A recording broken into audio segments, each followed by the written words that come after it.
प्रधानमंत्री नरेंद्र मोदी ने आज मध्य प्रदेश के छतरपुर जिले में स्थित बागेश्वर धाम बालाजी मंदिर में पूजा अर्चना की। इस अवसर पर बागेश्वर धाम के पीठाधीश्वर पंडित धीरेन्द्र कृष्ण शास्त्री भी उपस्थित थे। प्रधानमंत्री मोदी ने भगवान बालाजी के दर्शन किए और मंदिर में विशेष पूजा संपन्न की। इस दौरान प्रधानमंत्री मोदी ने बागेश्वर धाम में 100 बिस्तरों वाले कैंसर अस्पताल की आधारशिला भी रखी। उन्होंने अपने संबोधन में बताया कि मंदिर में आने पर उन्होंने पंडित धीरेन्द्र कृष्ण शास्त्री की माताजी की पर्ची निकाली, जिससे सभी उपस्थित लोग मुस्कुरा उठे। प्रधानमंत्री ने कहा, आज मैंने पहली पर्ची निकाली, मैंने शास्त्री जी की माताजी की पर्ची निकाली। बागेश्वर धाम पंडित धीरेन्द्र कृष्ण शास्त्री के नेतृत्व में धार्मिक और सामाजिक गतिविधियों का प्रमुख केंद्र है, जहां नियमित रूप से दिव्य दरबार आयोजित होते हैं। प्रधानमंत्री की इस यात्रा ने धाम की महत्ता को और भी बढ़ाया है। हम सब बहुत उत्साहित हैं, हम सब बड़े प्रसन्न हैं।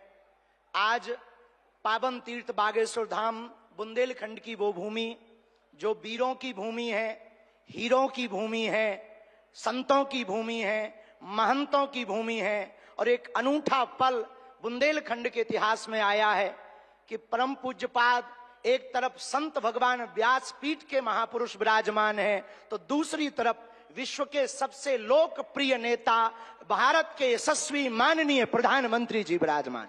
जोरदार ताली बजा करके हम सब पूरा बागेश्वर परिवार स्वागत करें। पीछे तक हम सब जोरदार ताली बजा करके आपका हरे हरे।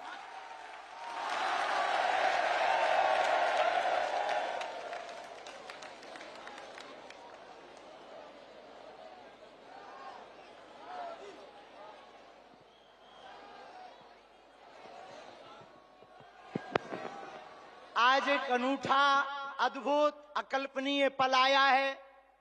बहुत से लोग यहां पर जो विराजमान और देश दुनिया में जो देख रहे हैं, हम सब बुंदेलखंड वासी माननीय प्रधानमंत्री जी का धन्यवाद कह कर करके थक जावें, तब भी धन्यवाद नहीं चुकेगा, क्योंकि 60 दिन में दूसरी बार बुंदेलखंड के प्रति लाड़ और प्यार बरसाने के लिए आए हुए हैं।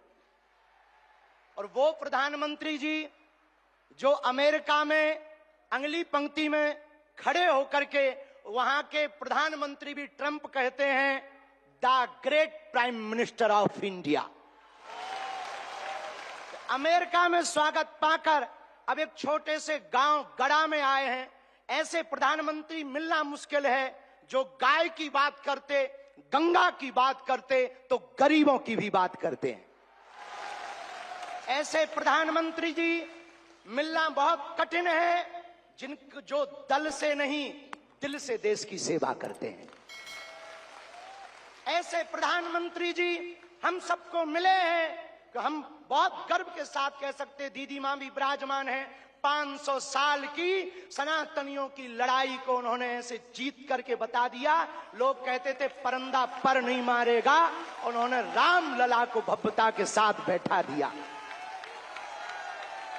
तो कुछ लोगों ने कहा कि भैया मंदिरों से क्या होगा, तो हमने जब अपना छोटा सा निमंत्रण माननीय प्रधानमंत्री जी को रखा कि हमारी सामर्थ्यता तो नहीं, गांव गड़ा है, छोटा सा स्थान है, बालाजी का स्थान है, हमारा निमंत्रण है, आपने बिना विलंब किए एक क्षण में कहा हम बनाते हैं और आते हैं।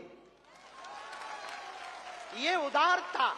हमें ये कहते हुए बहुत से लोग आज के बाद बहुत सी तरह तरह की बातें करेंगे, हमें उससे कोई फर्क नहीं पड़ता है। इसलिए फर्क नहीं पड़ता है कि हमने ऐसे प्रधानमंत्री को पाया है जो सरहद पर खड़े जवानों की बात करता है तो खेत में खड़े किसानों की बात करते हैं। हमने ऐसे प्रधानमंत्री को पाए हैं, हम सब ने, जो संतों की भी चर्चा करते हैं, महंतों की भी चर्चा करते हैं, और ऐसे प्रधानमंत्री को हमने पाया है जिनका विजन और मिशन 2037 तक भारत को विकसित राष्ट्र के रूप में देखना चाहते हैं। आज एक नवाचार इस विकसित भारत में होने जा रहा। बुंदेलखंड की धरती से हमारे प्रियजनों, बागेश्वर धाम, पूरे भारत के लोगों, अभी तक अस्पतालों में मंदिर थे, अब मंदिर में अस्पताल होगा। और पूरे बुंदेलखंड के लिए ये सबसे बड़ा उपहार है, सबसे बड़ा वरदान है। आप जब से प्रधानमंत्री पद पर आसीन हुए श्री मोदी जी, तब से पाकिस्तान वाले भी कह रहे हैं कि हमें भी वापस मिला लो। ऐसी विकास की गति से भारत बढ़ रहा है, ऐसी गति से अपना देश चल रहा है। और एक बात बहुत हम विनम्रता पूर्वक आपको प्रार्थना करें, हमारे संत महात्मा विराजमान हैं, विदेशों से भी लोग यहाँ विराजमान हैं, एनआरआई सभी वर्गों के लोग हैं, यशस्वी माननीय मुख्यमंत्री जी हैं, हमारे क्षेत्रीय सांसद जी भी हैं। एक बात हम कह दें, विश्वामित्र का भारत विश्व मित्र की भूमिका निभा रहा है। कल तक जो पिछली पंक्तियों में भारत को खड़ा किया जाता था, आज रेड कारपेट बिछा करके पूरा विश्व स्वागत कर रहा हो। बुरा ना मानना, हम बात को विराम करने के पहले कह दें, यूक्रेन वाले प्रधानमंत्री जी की पुतिन से बात नहीं होती, पुतिन की ट्रंप से नहीं होती, लेकिन एक अपने प्रधानमंत्री जी हैं जो तीनों से कर लेते हैं। और अद्भुत ये देखना, ये विश्व मित्र भारत है हमारा, जो वर्तमान में विश्व मित्र की भूमिका निभा रहा। और अद्भुत देखना, गड़ा गांव बागेश्वर धाम सन्यासी बाबा की तपोभूमि पर आ गए तो भैया आपने अपने माननीय प्रधानमंत्री जी ने अपने विजन और मिशन से चांद पर भी तिरंगा फहरा दिया। अब हम माननीय प्रधानमंत्री जी को कहें, आप जहां आए हैं, एक समय ऐसा था कि हमारे यहां विधायक भी 5 साल में एक बार आते थे। अब आप आ गए हैं तो हमें लगता है हमारा बुंदेलखंड निश्चित रूप से आपको बहुत बहुत सब बधाई दे रहे हैं, आशीर्वाद दे रहे हैं, सब साधुवाद दे रहे हैं, सब आपके प्रति बहुत भाव प्रकट कर रहे हैं। अत्यधिक ना कहें, क्योंकि ज्यादा पूज्यपाद गुरुजी भी बैठे, ज्यादा कुछ बोल जाएंगे तो गड़बड़ हो जाएगा। लेकिन अंत में यही कहेंगे, आपका स्नेह जो बुंदेलखंड के प्रति है वो बना रहे, और हमारा बुंदेलखंड और हमारा देश आपके नेतृत्व में ऐसे ही दिशा और दशा सुधार करता हुआ विकसित राष्ट्रों में पहुंचे। हम साधु समाज और बुंदेलखंड वासी तो हम वो हैं कि राम जी को 14 साल का वनवास मिला था तो 12 साल यहीं रख लिया था चित्रकूट में। तो हम चाहेंगे कि आप ऐसे ही बार बार आते रहें, और पूरे बुंदेलखंड के लिए यह अस्पताल लगभग 2 से 3 वर्ष में पूर्ण करेंगे। सबके सहयोग से आप आ गए तो हो ही जाना है पूरा, और इसको मेडिकल कॉलेज बनाने का हमारा विचार है। और बालाजी पूर्ण करवाएंगे, सन्यासी बाबा का तप इसको पूर्ण करवाएंगे। अब अस्पतालों से कृपा भी मिलेगी, दवा भी मिलेगी, ज्ञान भी होगा तो विज्ञान भी होगा। और हम आपको निवेदन करें, अतिशयोक्ति हो जाए तो क्षमा करना, हमारे ब्याह में भले ही न आप आइयो, पर उद्घाटन में अगर समय मिल जाए तो आप पहुंचे। माननीय प्रधानमंत्री जी अभी जब माताजी को मिल रहे थे तो हमारी माताजी से कह रहे थे, हम तुम्हारी माताजी पर्ची खोल रहे, और माताजी से बोले अब तुम्हारे मन में ये चल रहा है कि ब्याह हो जाए। उस वक्त तो हम नहीं कह पाए, तो हम कहेंगे हमारी बारात में आप भले ना।